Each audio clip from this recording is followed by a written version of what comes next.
Remember, I do the research. Somebody had a bad day, huh? Of course, usually they're all covered in blood and steam. You know, I usually don't see coroners with tactical bulletproof. Now we're getting cool here. Well, I love to start my day with an ambush.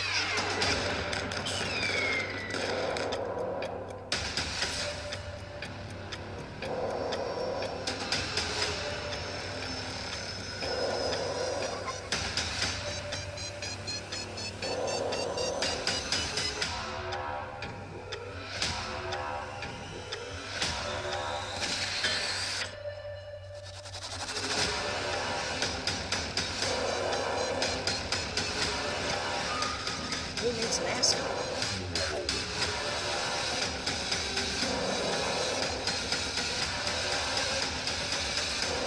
Oh, it's harder than it looks.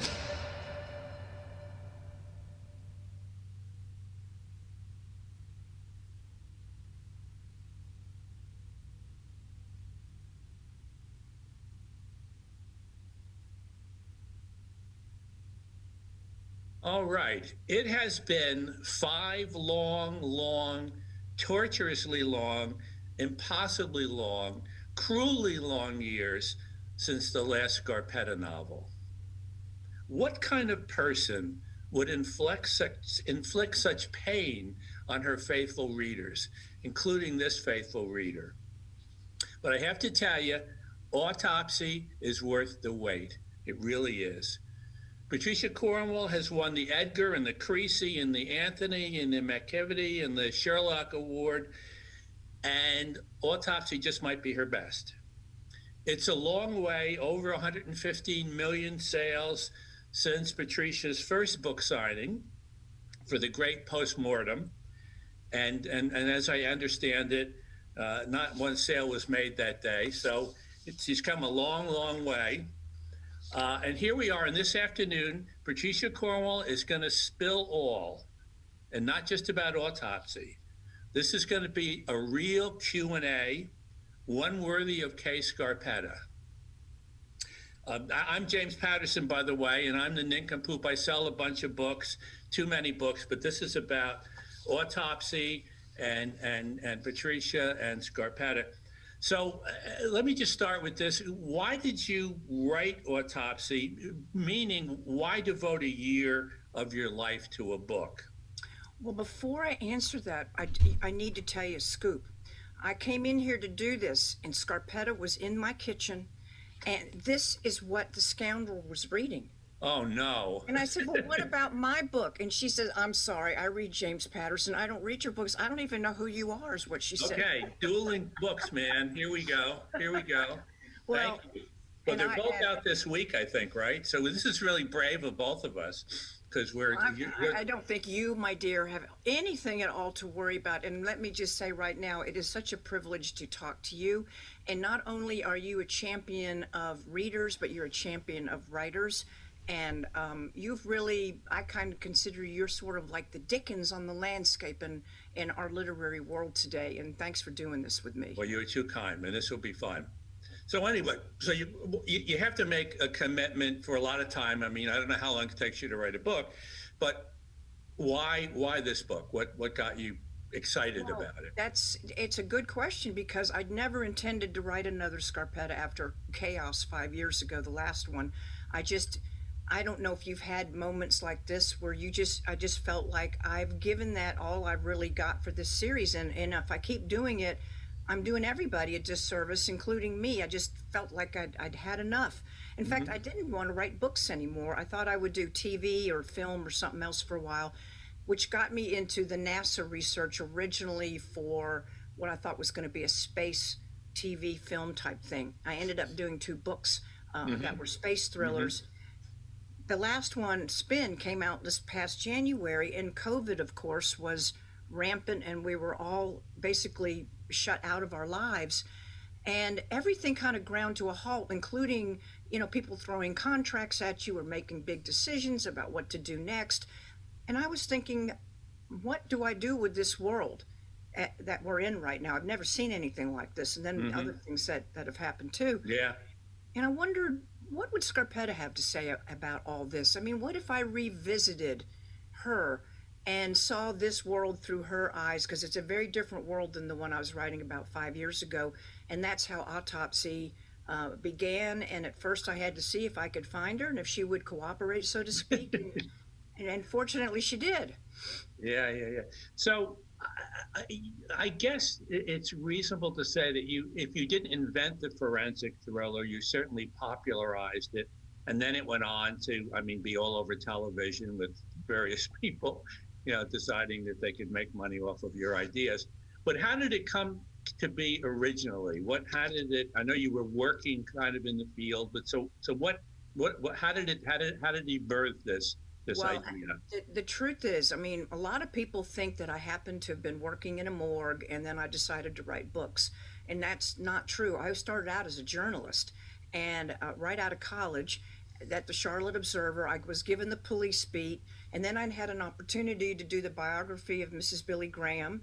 And now that came out in 1983. Oh gosh, how did these years go by? I know these dates are bad. They're very, very bad. And then I thought, well, maybe I'll write books about crime. I didn't know how to do that, but I started doing research. And one thing I was never allowed to do as a journalist was to see the inside of a morgue or really know what went on in there. And I wondered what happens to the body when they haul it away. So I got my first tour of a medical examiner's office in Richmond, where I was then living, in 1984. And I thought, this is a perspective that most people don't see, and there's a lot of interesting things that go on in this world, and I wanted to learn about it. Yeah. So that's how I ended up working in a place like that. You said something about that you didn't read this kind of book, so you didn't really know how to do it. And I think in a way, I was similar because I didn't read this kind of book either. And I think that's how you kind of come to uniqueness. You don't know how it's done. You don't know the rules. You don't know the cliches. So you just kind of invent it. You make it up. Sometimes it doesn't work, but in the case of your books, it really worked incredibly well. Well, you have to, I always say you can't be good at something unless you're willing to be bad at it first. And I had early attempts. I don't know if you did, but for me, I had 3 books before Postmortem that featured Scarpetta as a minor character, and she kept getting bigger and bigger, and you would have these fanciful plots like buried treasures and a cheated will, that kind of thing. But meanwhile, you got a 20-page autopsy in the middle of it, and so it took me a while to figure out how to tell this kind of story. Now, in the book, she's back in Virginia. She's a medical examiner again, which is interesting too, to revisit kind of origins, and she's still with Benson. What keeps those two together in your head anyway? They are just supremely compatible. They're both so unusual that they just have an understanding of each other. They share each other's nightmares. They know what their lives are like. They also know they can't talk about a lot of what they do. And there's just an implicit understanding when she comes home from a bad day at the morgue.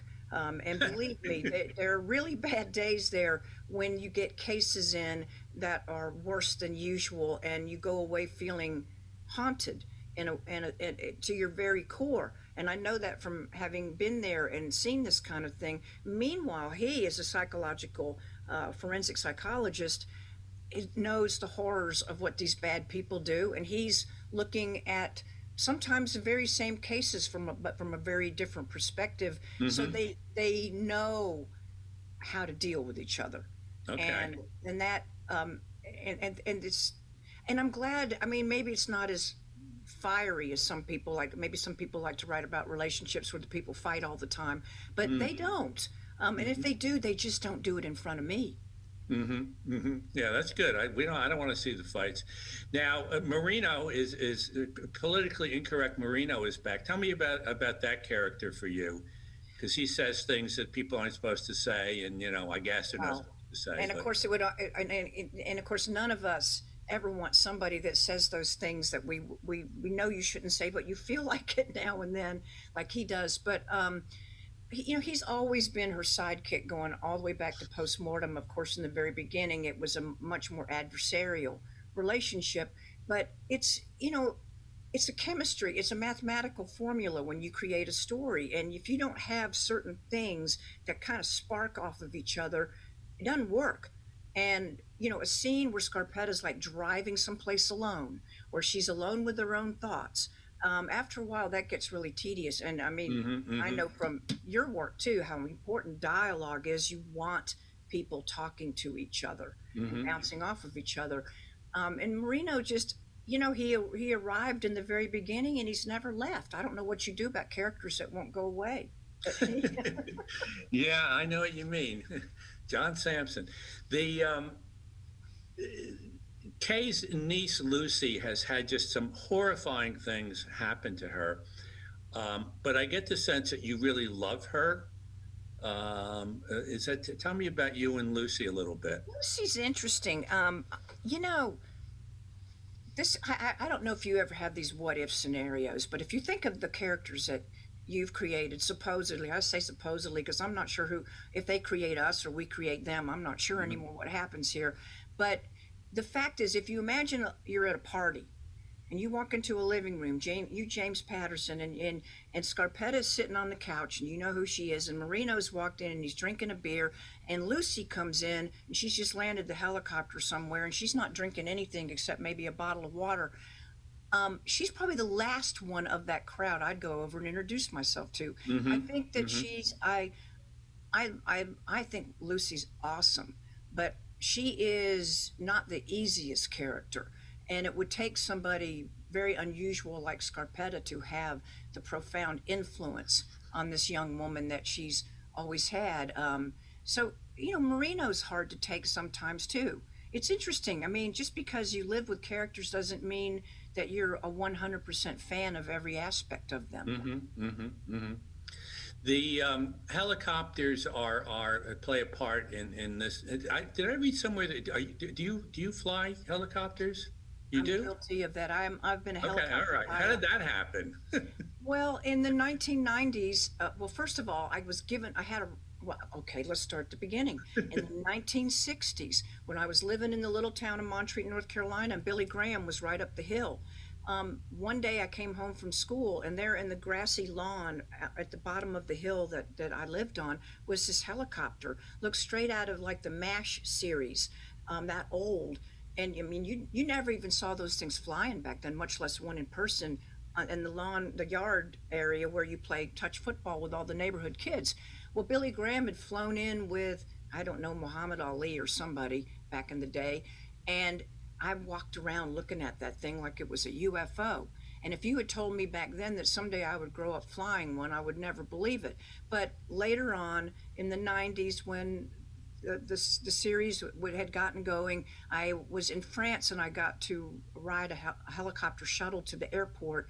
And that was the first time I'd ever been in one. And I thought, oh my God, I have to do this again. So I started using them some in my work. And then I decided Lucy needed to be a helicopter pilot. So that meant I had to take lessons. And then ultimately I ended up getting my license. And I still fly I flew some this past summer. I still fly from time to time when I can do it. Yeah, I don't think I have the guts for it, but I would like to, because I think it's a cool way to get around, and getting around in this day and age has never been harder. Wine plays a little bit of a part in the book as well, in terms of some bad things that happen. Are you a wine person? Did you have to do research on the wines? I have done way more than my share of research on wine, and including trips to France where you get tours like of the Burgundy country, like in Beaune. And I'm to this day, when you've got a Grand Cru Chambertin and they're telling you to spit it out, I'm like, oh no. I know it's supposed to be a taste. So I have very blurry memories of some of my Now, are you bigger on French wines, or do the Californias measure up okay for you, or Italian? I do like the Pinots, particularly like out of Oregon. Some wonderful ones. And I really am more of a tequila drinker these days, to be honest with you. But I know a lot. Yeah, because they're a little less.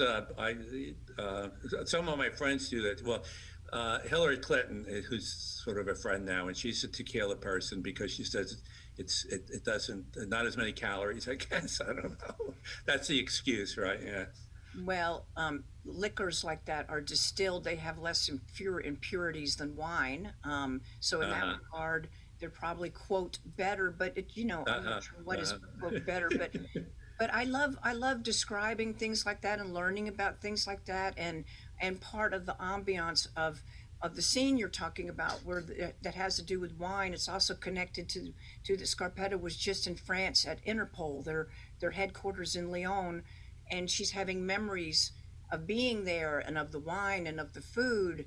And of course, all this leads up to something very bad that happens. But that I enjoy, you know, being able to conjure up scenes like that, particularly ones that take place and well, that happen in places that not everybody gets to go to, whether it's Interpol or the White Hmm. House, um, or New Scotland Yard. Yeah. As there, one of the things that separates your books from a lot in thriller, mystery, whatever, is it's just some very, very fine writing. This is a very short passage, but I think it's interesting in a lot of ways. You write that a lot of people don't like the morgue, which always, this is Kay saying this, I believe, a lot of people don't like the morgue, which always struck me as silly because it's not the dead who will hurt you, which is kind of a fun line. But I love the irony that the morgue is kind of Kay's safe space. Hmm. I mean, I think that's very kind of a You're really right. It's cool kind of idea. I hadn't really thought of it that way, but it's kind of like her bunker. Yeah, no, I I mean, mean, not, yeah. and it sort of makes sense, and nobody will hurt you there. It is kind of a safe place, weirdly. Although I think you've had a couple of scenes that take place in morgues that haven't been so safe, as I remember. Um, I think it's really useful and important in thrillers and mysteries to have worthy opponents. If you don't have a worthy opponent, like what's the fun in it? And a Hmm. couple of the worthy opponents in this book they're not killers, they're just really unpleasant.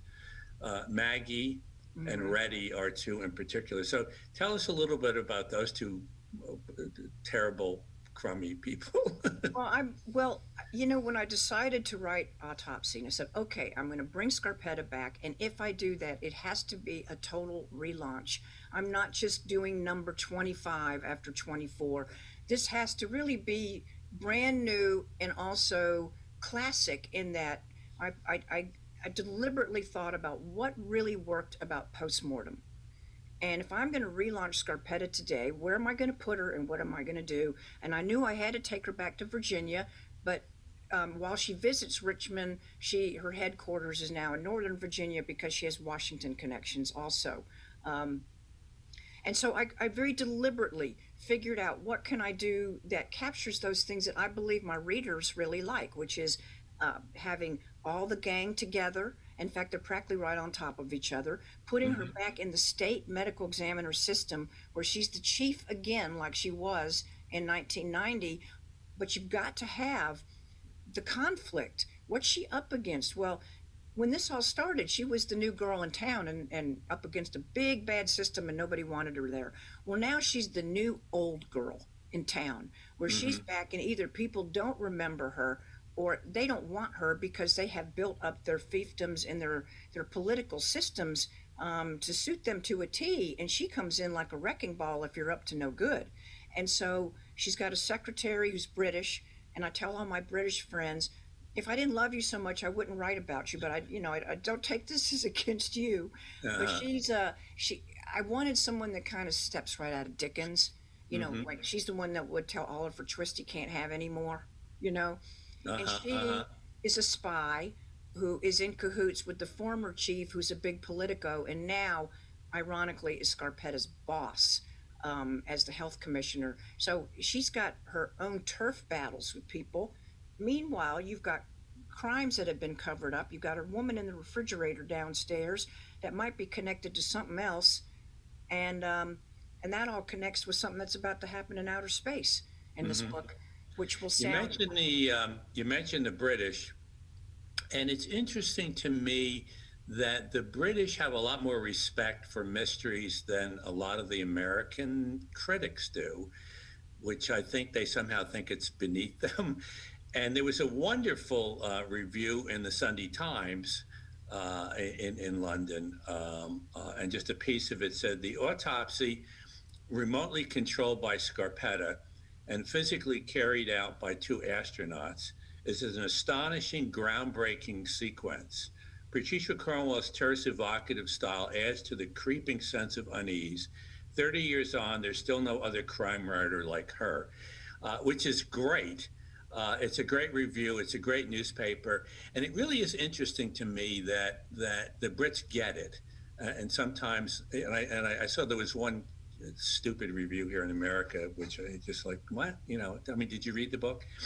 At any rate, which brings us to the whole notion of an autopsy in space, which it is groundbreaking. It's wonderful. It's fabulous. It's worth reading the book, just that piece. And the rest of it is wonderful as well. But tell us a little bit, and you got into it just a hair, but tell us a little bit more about this fascination with space and how it fits into this book, because that is the autopsy, which I think your marketing people should have made more of, but what do I know? Well, you never know what people are going to resonate to. That's the funny thing about that. I, I did not know if people would really enjoy imagining how you would work a crime scene in space. And when we say space, we're not talking about, Star Trek way up there. We're talking about like in low Earth orbit where the space station is, and where they will soon enough be private laboratories orbiting, if there's not things up there already that the rest of us don't know about. But what I wrote about that scene is absolutely within the realm of possibility. Not only what could happen and what the research is that they were doing up there, but right down to the type of space vehicles that would be used. The Dream Chaser space plane, which is real. The Russian Soyuz crew capsule that someone escapes in, that's real. All of that is how it works, and I got familiar with that when I decided to do the two Captain Chase space thrillers. I've always loved tech. I mean, I've just loved technology and science stuff. I'm no good at it, but I love it. And so I got so struck by the space research. And here's the thing that astonished me. Now, imagine when you know who Francis Crick is, because he won the Nobel Prize for discovering the double helix of DNA. So without Right. Francis Crick and company, we wouldn't have the DNA that we know about today. Um, Imagine my surprise when I come across a scientific article that he wrote, and I believe in 1977, with another scientist and they postulate that life on Earth was started by something called directed panspermia, which were a superior society from probably another solar system, deliberately planted life down here. And he bases that on the fact, if you read his paper, that the DNA of all biology on this planet is almost identical and it had to come from the same source. Now, whether you want that source to be the absolute God of religion creating Earth, but remember, God created the heavens and the earth and all that is within them, not just here, is based, I understand the Bible, but to think that these discussions have been going on, and it makes me wonder, who are we and where are we from and what are we supposed to know and what are we supposed to be thinking and feeling? It's really, they have the rover that's on Mars right now. One of the things that NASA and others will be looking for up there eventually is DNA or fossils or anything that might tell us something. That doesn't bother me. You got to understand that for people to go to the moon and Mars and beyond, and eventually even live there, is really not that different from John Smith and his crew in 1607 getting on that rickety wooden boat at the Isle of Dogs in England and coming all the way to the New World and landing in Jamestown. Well, what you know of is Jamestown, a place you couldn't see and you never knew if you'd make the journey. Yeah. You might fall off the ocean, way back a little farther than that, right?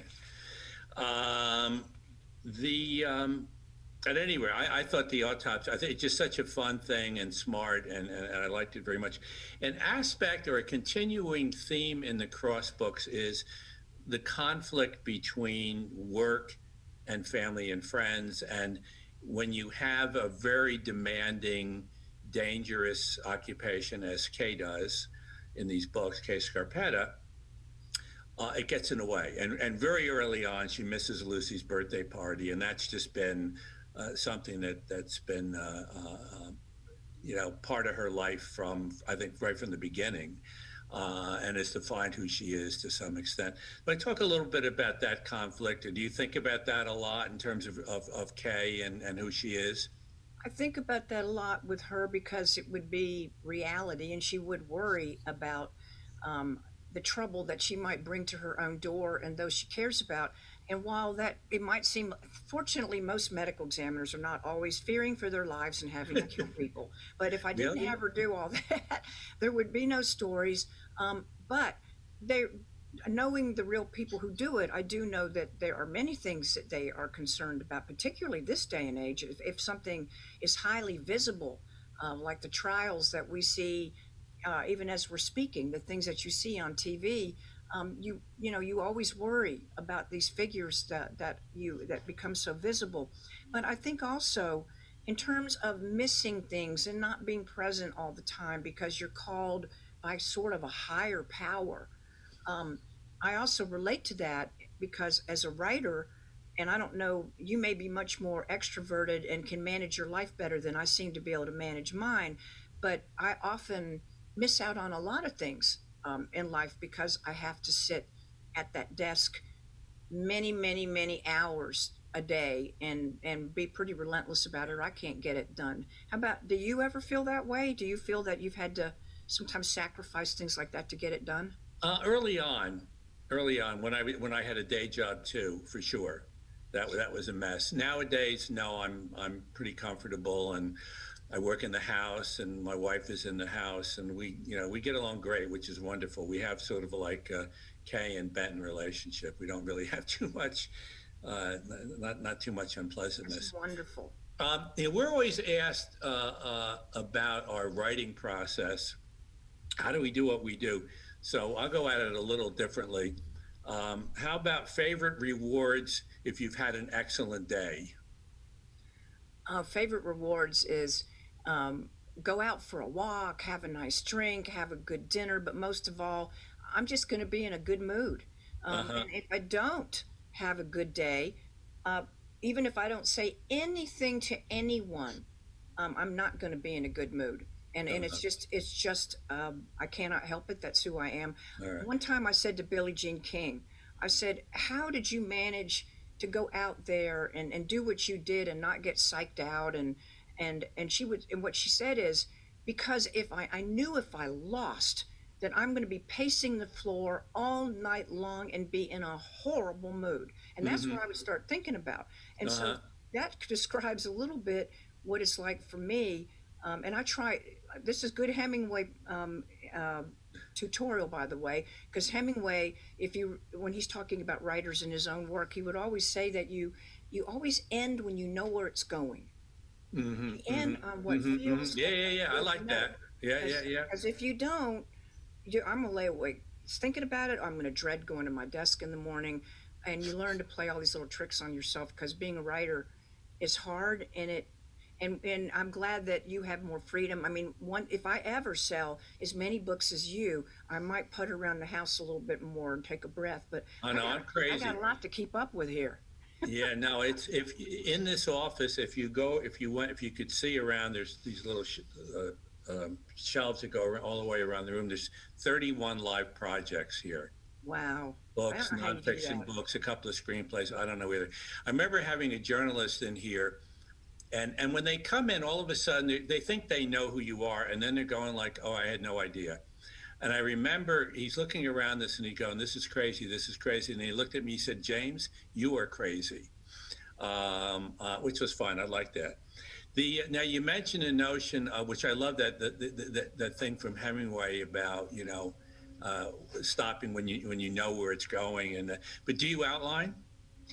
No, Oh, interesting. Okay. I've never been able to do that. Hmm. But I can't somehow. It takes, I have to think things out, Hmm. obviously, but I start.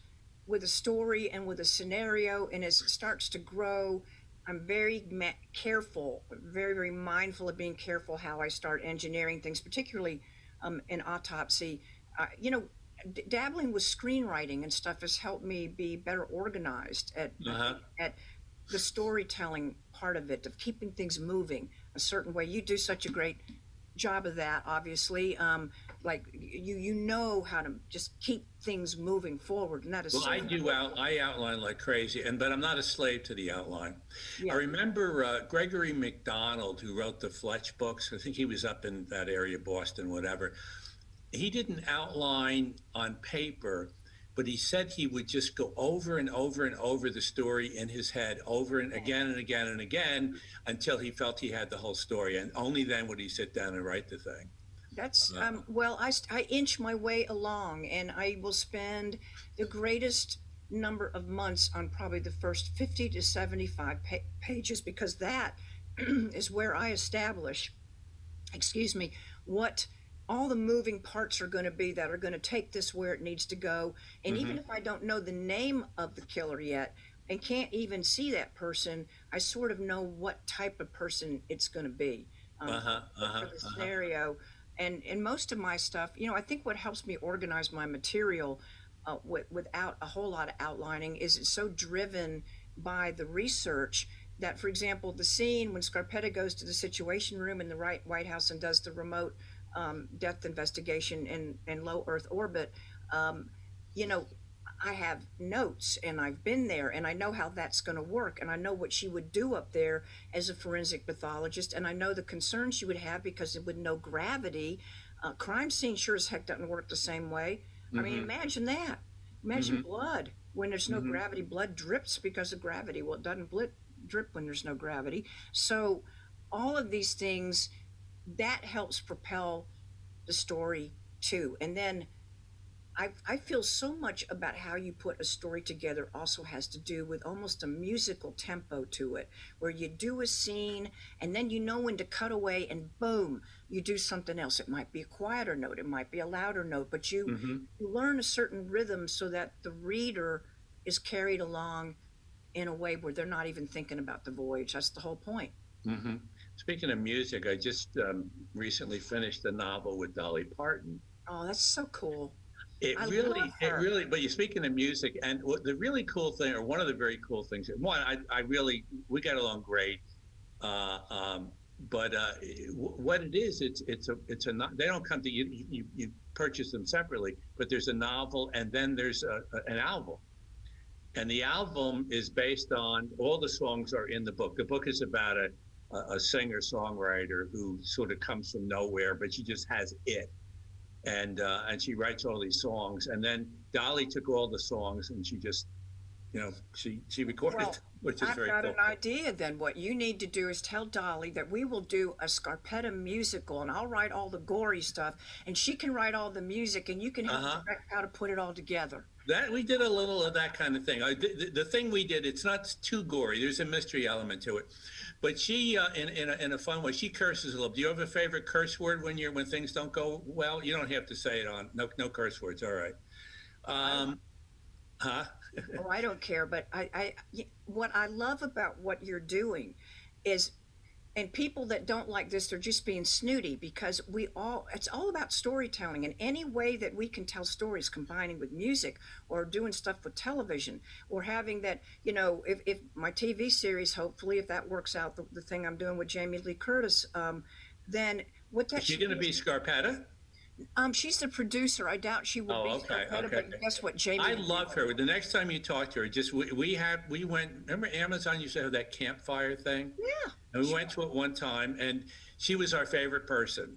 We wound I up will taking. tell her. We took her to the airport. She'll remember a little bit, I think. I'm sure It she was wonderful. She's really, she's terrific. Wonderful, She's wonderful, well, wonderful. Yeah. she's the well, like I said, Jamie will be whatever Jamie wants. But right now, it's her production company, uh, uh, with Blumhouse. Oh, Jason real? Okay. Blum, I know and him a little bit. Yeah. and so the point is kind of like you bringing in the Dolly Parton and the music. My hope would be that television then is a complement to what I write. It's just another dimension of it. Like you will see things with these characters that I can't show you. Just, Mm-hmm. I mean, that pulling all these different things together is the way to go these days. I Mm-hmm. mean, Mm-hmm. if you don't, Yeah, yeah. you're at your Well, own peril. I love. I mean, I love good movies and whatever. And Mayor of Easttown. I don't know if you watched that. That was Oh, wonderful. it's Did you watch that? fabulous. Yep. Yeah. And sometimes they really hit it, and you go like, that's really, yeah, I like that. I wouldn't mind them doing something like that. It's when they don't do it well that you sort of like, what a shame. Or in my case, it just doesn't get done at all, which is, I don't know what's worse. I guess not getting done at all, but getting done badly is very painful. well, Now, what about another Scarpetta? You I can am. trust us. We won't. No, We I won't am. tell anyone. I didn't know till I finished this book that she wasn't done, and that this relaunch, there's a lot of energy in it, and I'm already working on the new one, and Oh, good, it's good, good, going good. Yay! well. Yes, and it's going to be in this. It's also in Old Town. It kind of picks up, but a whole new story.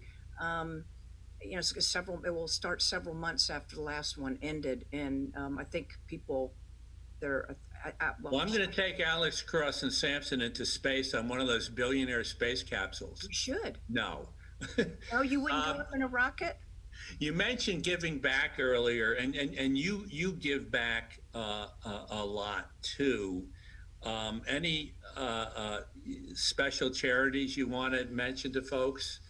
Things Well, that really, and I know they're probably all close to you and on some level. I do a lot. We donate a lot to animal rescue. I do a lot. I mean, I see that you give a lot to scholarships and all that, which is great. And I've done some of that. Some of it may not be something people know about, but just you know people that need their kids put through school or things like that, that you can help educate people, whether it's your family or other people, or setting up, in some cases, writing scholarships. Um, so it's to me, giving is a mindfulness. It's not. It's something you're always there.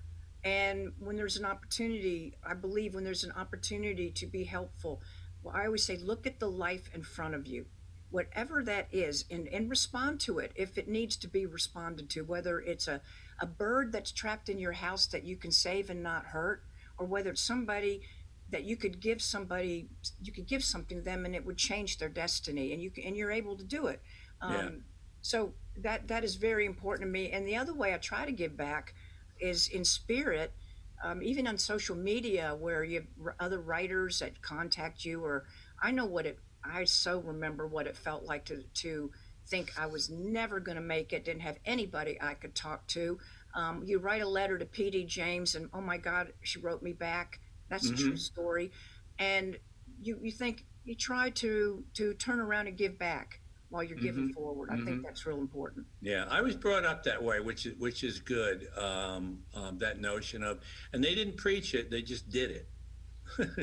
They did it, And I recently finished an autobiography, which is it's just story after story after story. It's not the usual kind, and it includes the goal I had when I was like 19 or 20, and first started scribbling fiction and wanted to do it. Didn't know if I could, and I wrote in the book I wanted to write the kind of novel that would be read and reread so many times that the binding breaks and Mm. the book literally falls apart, scattering pages in the wind.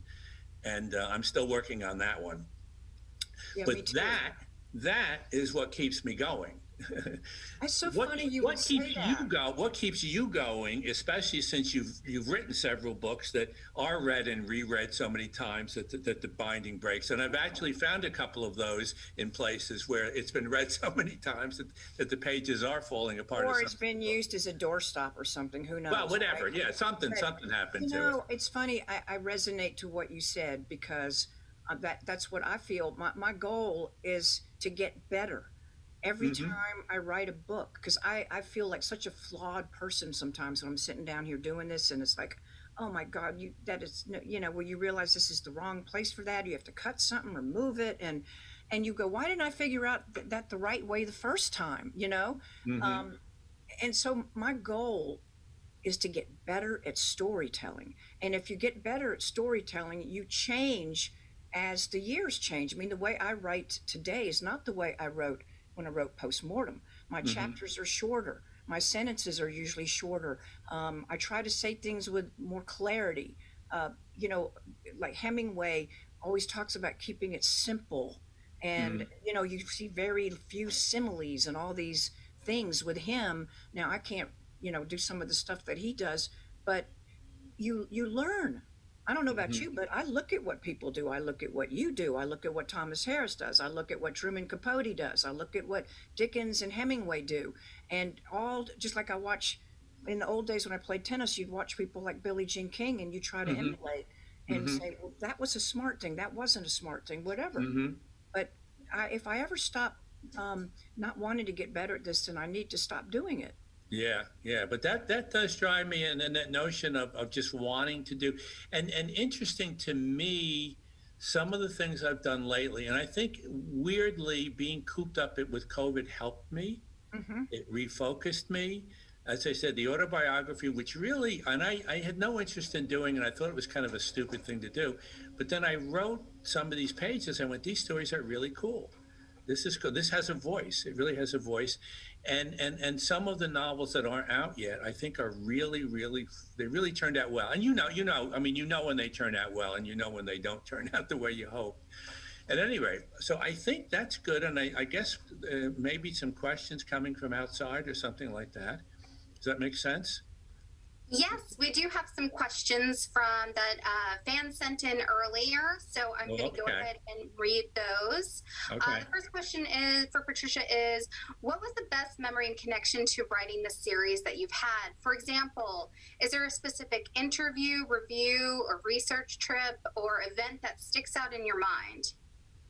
There are so many really amazing things that I've been fortunate to get to do. But I think that some of the experiences that I actually had for the research that's all found its way into the new one, into Autopsy, have been especially memorable because just in the last 4 years, you know, I went to Interpol in France.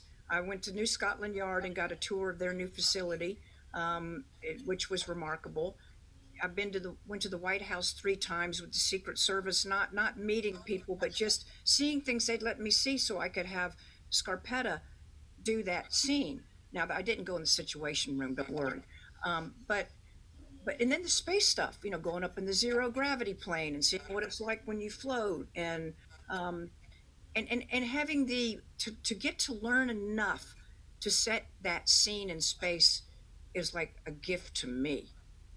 I mean, I'm so happy I got to do that because, and I couldn't have done it without the information that I was able to get. Thankfully, a lot of people were very helpful, some astronauts and others. But um, so you know, I guess my whole life has been a whole series of gaining adventures that I get to tell stories about. That's wonderful. So the next question is there an author that you are inspired by or a certain book that you recommend to others? Other than James Patterson, you mean? Well, I absolutely recommend all things James Patterson. Um, and for so many reasons, because he's also one of the finest people on this planet. So how about that? But a book that personally means a lot to me is Uncle Tom's Cabin, because my ancestor Harriet Beecher Stowe was a very well-known abolitionist who wrote a book. Now that's a book. That's the kind of book, James, you're talking about, that people read and read and read, and it falls apart. It, and I think, what must that have been like when she got over to the UK for book tour, where she was not even allowed to receive an award? Her husband would have to take it for her because she's a woman. When she got over there, her book had sold 1 million copies over there. Do you realize what that was in the 1860s? I mean, it's mind-boggling. I mean, it that is astonishing. But I'm so proud of anybody that writes a book that helps change the way people think. That would be that's what we're also, I think, trying to do in our own non-didactic way. Yeah. Storytellers, we want to help change the way people think about some things. Or to get them to understand before they come to their conclusion. Yes. Really, I've written 2 nonfiction books recently, Walk in My Combat Boots and ER Nurses. And people go, "Oh, I know nurses." Well, no. Read that book and you'll realize how little you knew about nurses. It will blow your mind. The guy who did, not the book Dope Sick, but the series on Hulu, I teamed up with him, and he took it to ABC, and we sold it to ABC. But he made them read the book, and they read the book, and they said, "We had no idea. No one's put nurses on television because no one understood what they do. Now we do." But I love that when you can get people to understand something like the military. People think they understand. They don't. They don't understand it. And it's not a political thing. It's just, here's the information. Make of it what you will. I'll give you a really good example about that is that people don't understand what Space Force is. Even people who are really well educated and highly opinionated and visible, I won't name names, but they will say that somehow this is a waste of money or it's frivolous. Space Force, and even look, I have a violent thing that happens in space in this new book, but that's not why we have Space Force. We have Space Force because of what enemy nations or competing nations will do if they win the space race. If they control all the satellites up there and they take out our satellites, and they put nuclear weapons in satellites that are focused right down on our country, on our White House or Capitol grounds, we have to protect. It's not just, well, Scarpetta's new mantra is from space to ground to 6 feet under, because everywhere humans go, they will take problems that she has to solve or that Alex Cross has to solve. Because where people go, they will bring crime and violence and tragedy. They do seem to do that. This is from a new fan. I'm new to Scarpetta. Do I have to read the other books to understand what's going on in Autopsy? Oh, that's like such a great question. And the answer is no, 1,000 times no.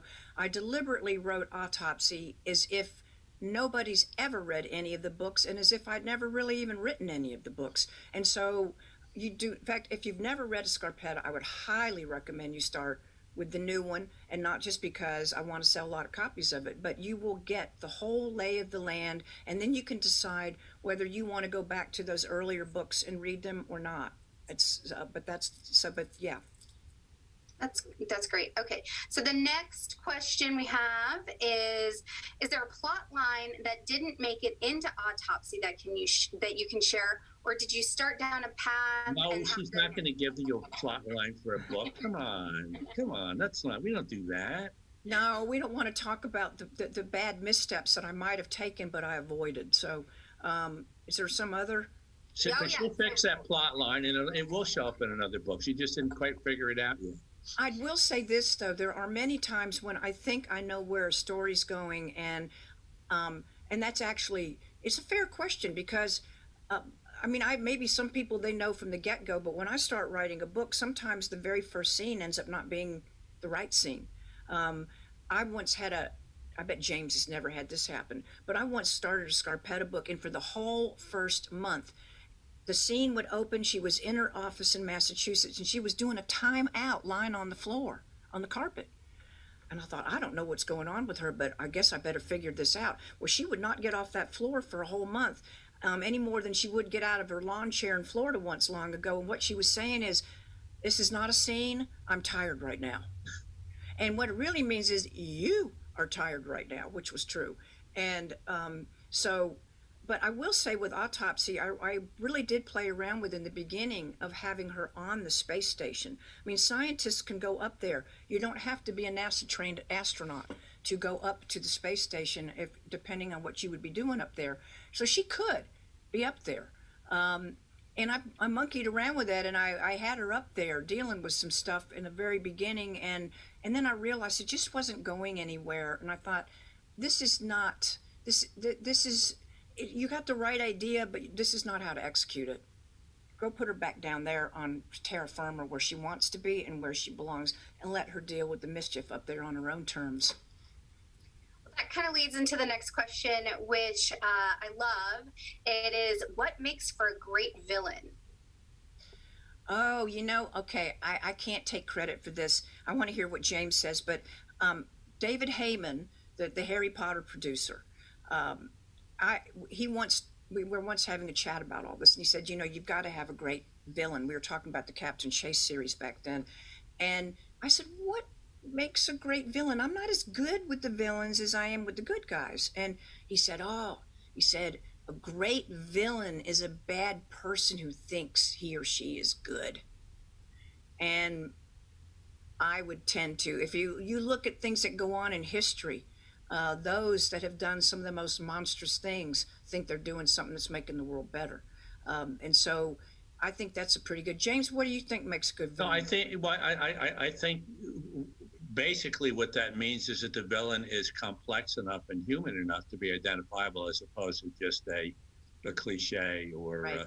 And I said earlier that thing about worthy villains, meaning if you're going to go up against Scarpetta, if you're just some idiot, I mean, there's no suspense. There's no, it's not interesting, and Scarpetta is clearly going to win, and and there's no fun in that either. But the complexity and the humanity, no matter how bad the person is, as opposed to the character just being a thriller cliche.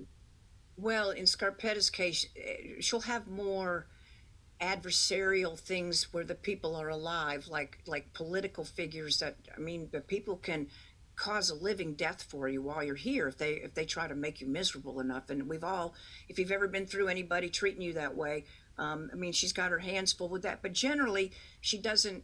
It's hard for me to have like some Hannibal Lecter type villain that is always the nemesis out there. I can't do that year after year. I have had the same ones used repeatedly in some cases, like Cary Grethen and Temple Galt, and they end up having their own fan clubs, by the way, which was never really what I intended. So that's a little creepy. I agree. Yeah, kind of creepy. But in Scarpetta's world, generally, the real big whodunit isn't necessarily going to be someone who's coming after her. Now, that doesn't mean that person won't come after her, and that's not usually a very smart idea. And I have one last question from a fan. What is your favorite thing about Scarpetta, and what is your least favorite trait about her? My favorite thing about Scarpetta is that she just doesn't stop. I mean, if there is a detail that there's not an answer to, generally that's going to be the thing that solves the case, and she's the one that will just keep chasing that down, which is why I use the title Autopsy, because it comes from the Greek word autopsia, which means to see for yourself. And that is the thing that she will always insist on doing. She's going to show up, and if she shows up, something's going to happen. My least favorite thing about her would probably be, if I knew her in real life, is probably that very trait of hers, is that she's going to be so relentless that you don't have those wonderful moments with the margaritas and the good food and not a worry in the world. That's maybe 5 minutes long, usually at the very end of the book, because you know it's not going to last long. It will not last long, that golden moment, before all the hell's going to break loose again when the phone rings. I love it. Well, thank you both. Thank you so much. This is a wonderful conversation. I just want to say thank you to Poison Pen for hosting this conversation. Yes. They have signed books for sale, and they're available now. So thank you so much. And would either one of you have any last remarks that you'd like to share? I just want to say again that, James, thank you. This is I know I sound like a little fangirl here, but I am kind of gushy about this. I'm very honored that you would do this with me, and thank you again. Well, I'm honored too. I mentioned the autobiography, and one of the things that I consider to be a blessing is I still look at the world the way I did as a kid in Newburgh, New York. And that is a blessing. So the idea of being on with Patricia Cornwell, who was one of my heroes and still is, honestly, it's a cool thing. It's a cool hour. We'll have to figure out a way to make some mischief together. I can see that in the cards. Okay, we can do that. Okay, that's a deal.